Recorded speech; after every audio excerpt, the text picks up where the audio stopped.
I was never into David Bowie music, but somebody in the comments mentioned that they were. And so I started down a little bit of a rabbit hole, and I realised in the interviews that this was a very different person to what I had thought they were. So anyway, I'm stuck at the moment in terms of book. I'm not stuck. I have got an inkling about what I should be doing with the book that I'm writing that really needs to be finished, but may just suddenly change. And I don't know why. I thought I need to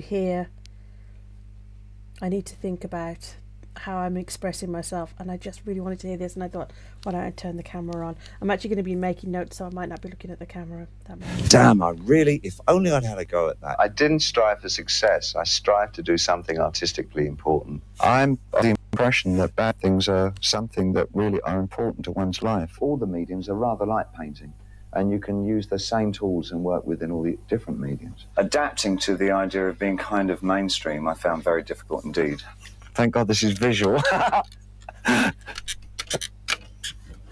possibilities are almost limitless. What can we do now? The work is never finished now until the viewer contributes himself. I don't know why, but ever since I was really young, I thought I'd never have a problem making money, whatever I did. As I get older, I get more and more selfish about what it is that I want to do that I find satisfying.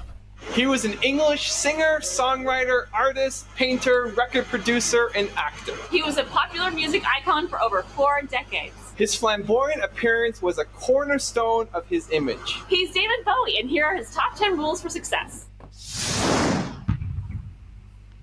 When I was 18 or 19, I think I had a whole set of people that I looked up to. I don't think I think you're only influenced to a certain extent. I think what happens is that you look at somebody and think that maybe something you had as a small seed in your own mind, you see maybe that person has extended that or gone quite a long way with what you think you might like to do. And you think, yeah, that person's doing what I really like to do. And that's what could happen. That's what I can do with what I've got.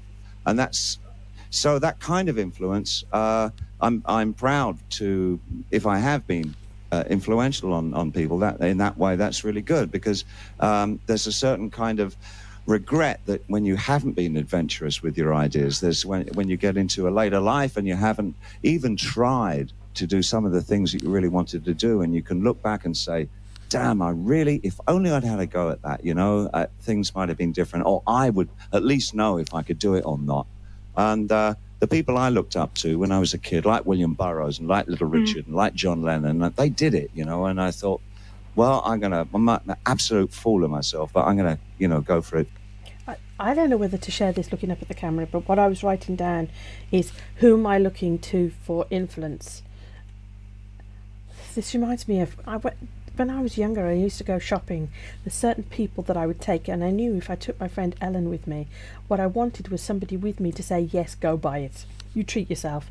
And I feel a little bit like that now, in that I'm looking to David Bowie for a particular reason.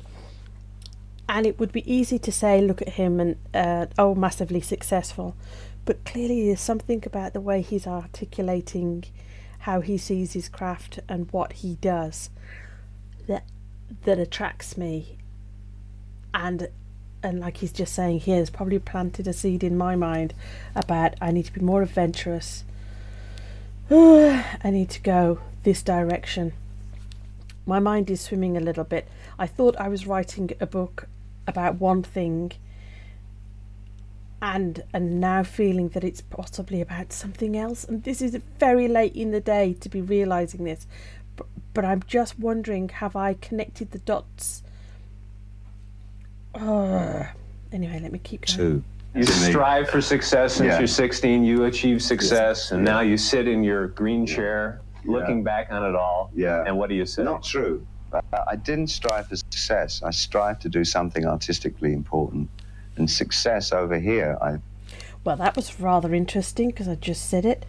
And not strive, success, artistic, but artistically important. I find it really helpful to write stuff down. I don't even know if I've got the microphone, gosh. I'm all of a kerfuffle. Not strive for success, but artistically important. What am I thinking? I feel like that's presumptuous of me to think that what I do is artistically important. I don't feel like I'm in the same league at all. But do I create something?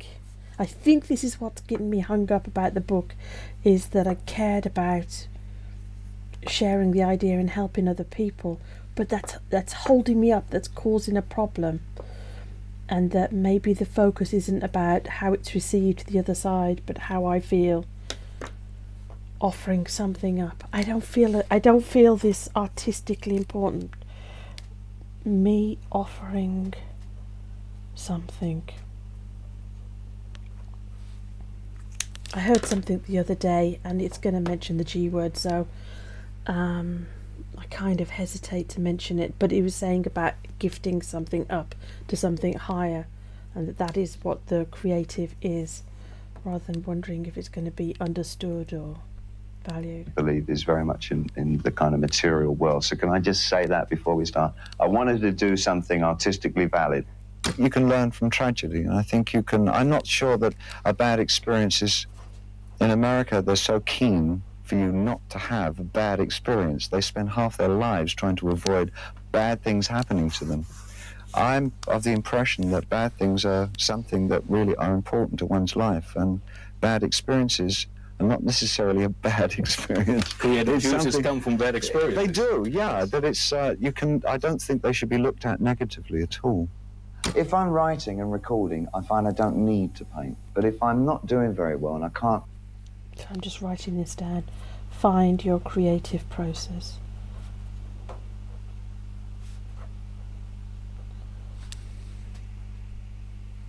Right, and there's a kind of a block or a blank there, then I revert to painting, and that kind of opens up like a watershed of ideas and associations and things. So it's kind of it's almost a device to help me. I often find that one medium helps the other, you know. I mean, because I always go back to that analogy that all the mediums are rather like painting, and you can use the same tools and work within all the different mediums. And so I can understand what I'm trying to say often by painting it first, and then I think, now I know what I'm trying to write. That's really interesting. Understand what I'm trying to say by painting first. Now understand what trying to write. Oh, wow, okay. I've been working on this book and being very wordy about it, as in I want to explain. It's really important that I explain something. And then I thought, I knew I was going to put my cartoons in there, but then I thought, today I was thinking there's not enough cartoons. It's not connecting back to me enough. It's too much out there wordiness. I wonder whether in the future I should be just doing like a loose transcript of the cartoons, and that is how I'm telling my story, and that's what helps me figure out what I want to say. I still feel like I want to do some of the word stuff, but as I say, and part of me is talking about you need to make it less wordy, but do I? I don't know. Oh, David, help me. Right, and I can go back and well, both musically and lyrically. Yeah. Adapting to the idea of being kind of mainstream, I found very difficult indeed. But looking at it in a fairly sober light, I felt that I could deal with it, you know, and I just couldn't. I was so beat by the whole three-ring circus thing about it, and trying to reach a wider and wider audience, you know, without any kind of feelings of artistic passion at all. I didn't really believe in the material I was doing. And indeed, some of it was very good material, but I just had lost the belief in myself as a creative artist. And I got introduced to Reeves Gabrels as a guitar player and just a good guy that I met. And he just very simply said, you've just got to stop doing this. You know, there's no way out. Just stop doing it. Do what you like doing. I said, but you don't understand. He said, yes, I do understand. I've read all the books. And that was it, really. And I just stopped doing it, you know, and I formed Tin Machine with the really quite clumsy idea that I could just disappear into a band anonymously. I found my exit from all that mainstream stuff through Tin Machine. I mean, that was my holy grail at the time. It was, this is the truth. I don't find it very exciting anymore, generally. I think it's got to get a lot more dangerous again. We're working on it. Okay, something about needs to be a lot more dangerous again. I feel like I'm sharing my weird about it because, as I said, there's something about a combination of words that you're just like, something is unlocking.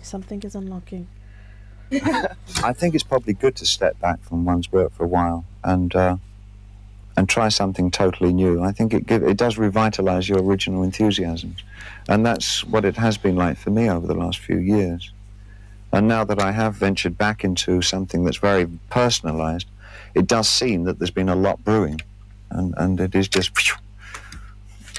thank God this is visual. Whatever I go on the road with again will have to be something that I have the utmost belief in.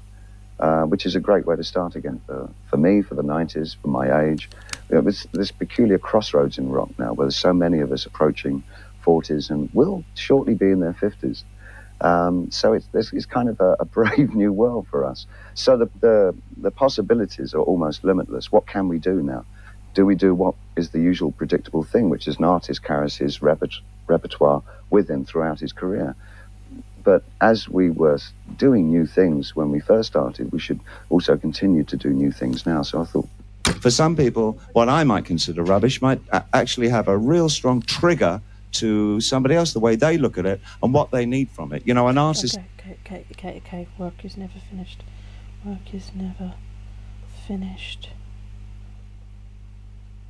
Trigger for someone. This is that Derek Sivers thing about I don't know what he said, average for you is amazing for somebody else. Oh, there's something going on in my head. Listen. These days, especially since Marcel Duchamp and all that, the work is only one aspect of it. The work is never finished now until the viewer contributes himself. The art is always only half finished. It's never completed until there's an audience for it. Of course. And then it's half finished until audience. This is something I did some reaction videos the other day, and I was saying exactly that. The project was to watch 4 songs back to back of somebody I'd never seen before, to see whether I would develop a taste or a liking based on watching them more. And then at the end of it, I was like, oh, I feel like I'm going to cry. At the end of it, I was thinking, this isn't the project. The project is, this is my part of the project.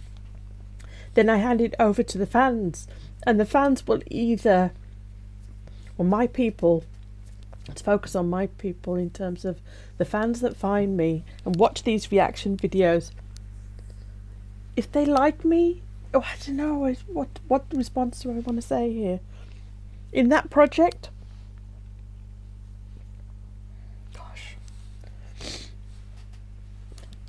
it was really kind of an understanding, trying to come to grips with this idea of how much of my focus and attention is on the other side when I'm creating something. And clearly he's saying about that, the importance of what he's creating, but at the same time it's still half finished, but in a way that I think sometimes people talk about it's not being, it's out of your hands. So I make my thing and then I give it to the fans, and I don't know what the fans will do for these reactions that I've done. I thought it was a really fun experiment. And then at the end I was like, I'd like to know more. Would they help me know more? Would they give me clues and point me in the right direction to find things that I'm interested in. A couple of people have reached out to me who've watched some of my reactions, and one person I'm thinking of in particular who said, I think you'll really like this film and I think you'll really like this documentary. And I went and I watched them.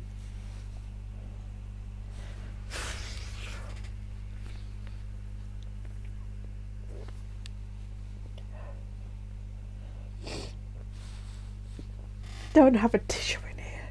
There's something about feeling seen and known. Oh my god, I cannot show this.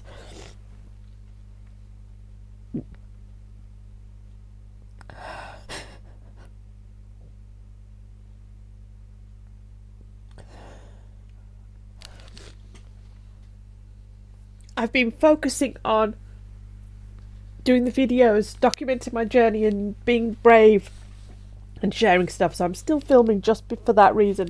I've been focusing on you share stuff and that takes bravery and you're saying yes to the adventure. So when you find your people or they find you and then something resonates with them and your work and then they reach out back to you. I don't know what he's going to say next. Maybe he's going to say something completely different. When they say something to you and you just think, oh wow, they get me. And they were generous enough to give something of themselves back and say, yeah, I think you're really going to like this. Oh my goodness. I really don't have tissues. This is not good. Oh, golly gosh. It's the combination of the interpretation of the audience and the work itself. Art. It's that grey area in the middle is about what the work is about. Okay. I think. I don't know why, but ever since the grey area in the middle, I don't get that.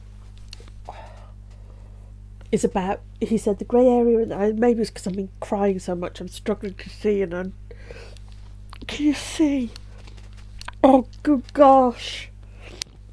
I'm desperately looking for a tissue. I did not, oh my golly gosh. Grey area in the middle. Something is happening. Grey area in the middle. Maybe go back and listen. Be half finished. It's never completed until there's an audience for it. Of course. And then it's the combination of the interpretation of the audience and the work itself. Art. It's that grey area in the middle is about what the work is about.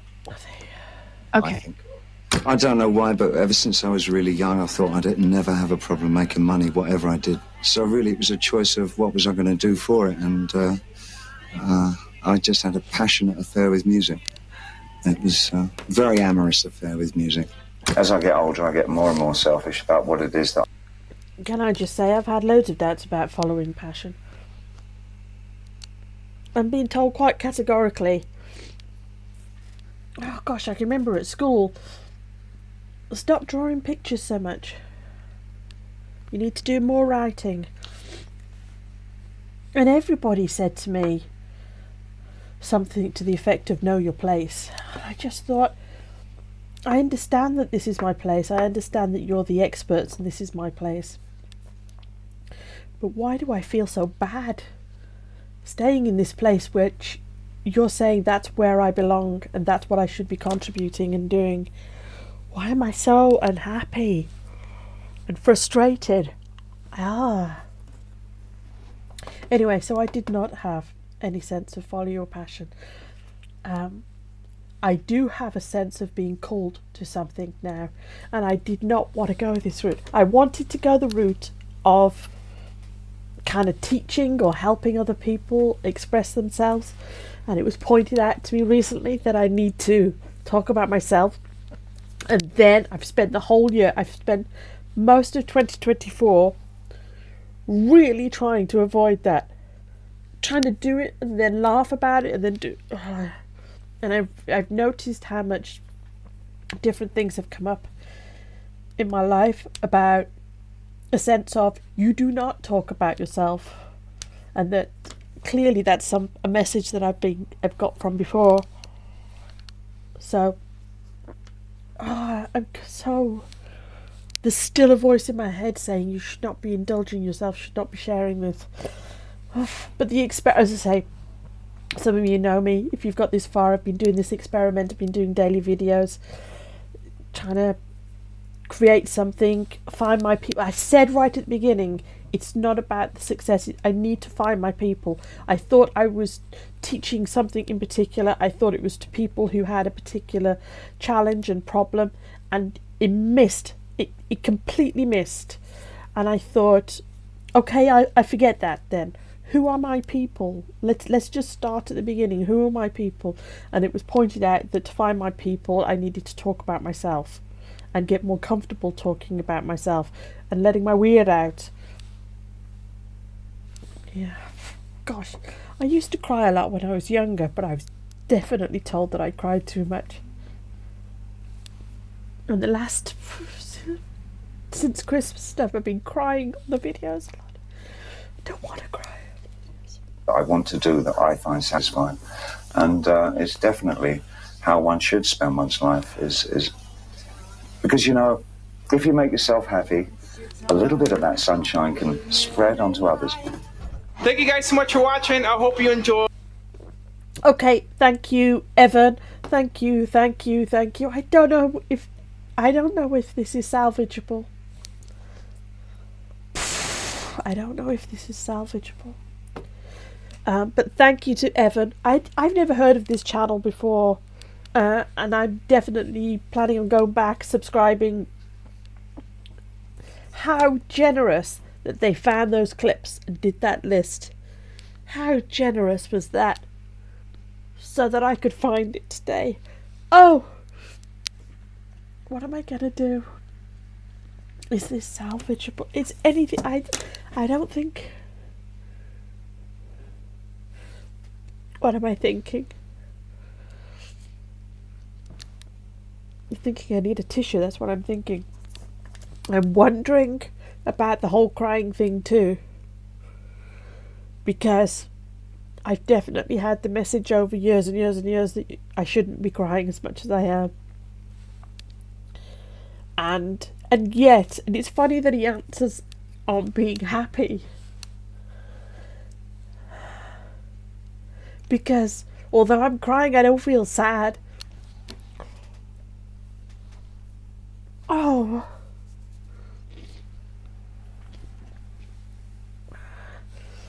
Doing things that make you happy.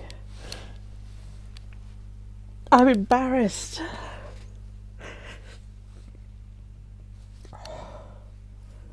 Embarrassed that I'm crying.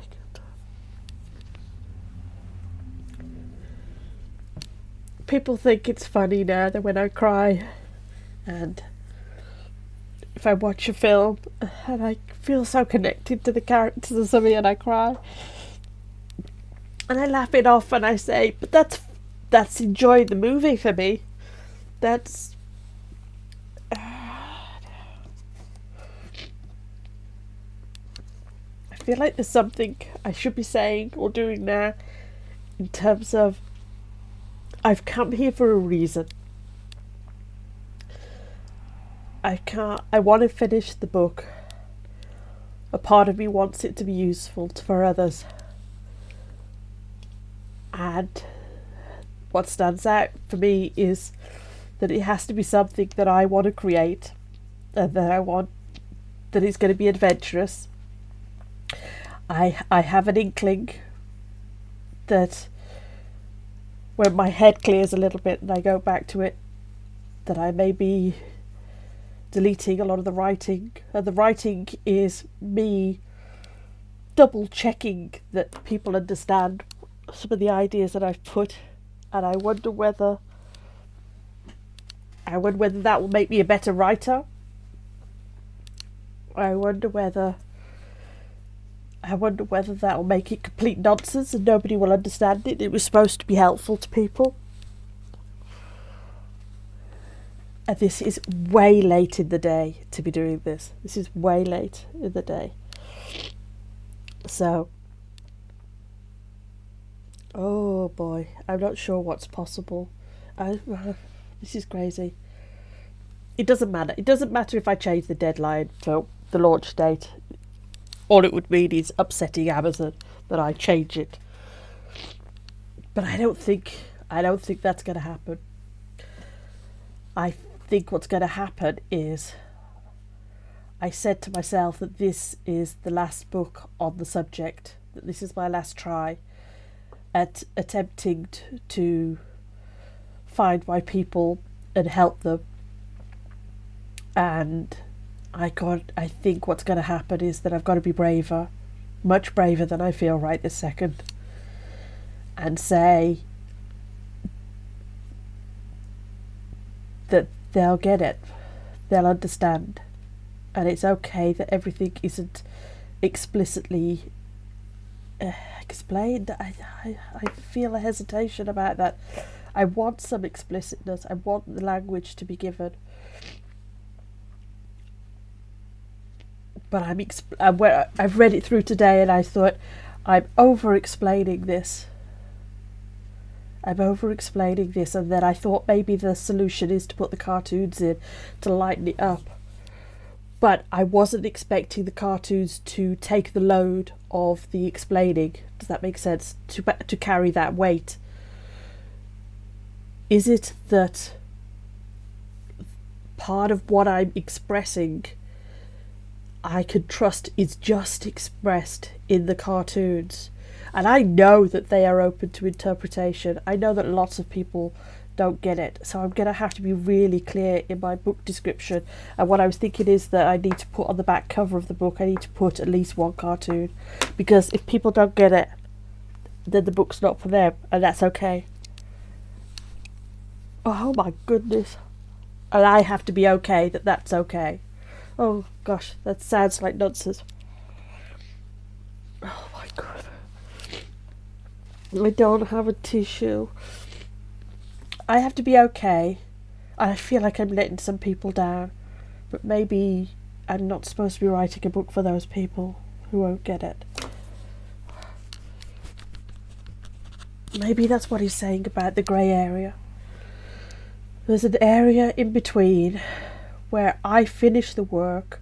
I have to be adventurous with the work. What was he saying? I have to be adventurous and then do something that's artistically valid. I don't feel like I can talk about myself that way in terms of that artistically valid. An offering of something, that's what I was saying, wasn't I? So it's not something that I have to say that is artistically valid. It could be that I say, I'm making this offering, I'm doing the best I can. The best I can makes me feel like I've got to write it all out. But then, the creative person, what do I like doing? And try something new. Something new would be, before I put the cartoons in, for a little bit of the tone, a little bit of a feeling aspect of it, but not explaining things, not illustrating something. So it would definitely be new if they carried that weight. I feel like that's a weight.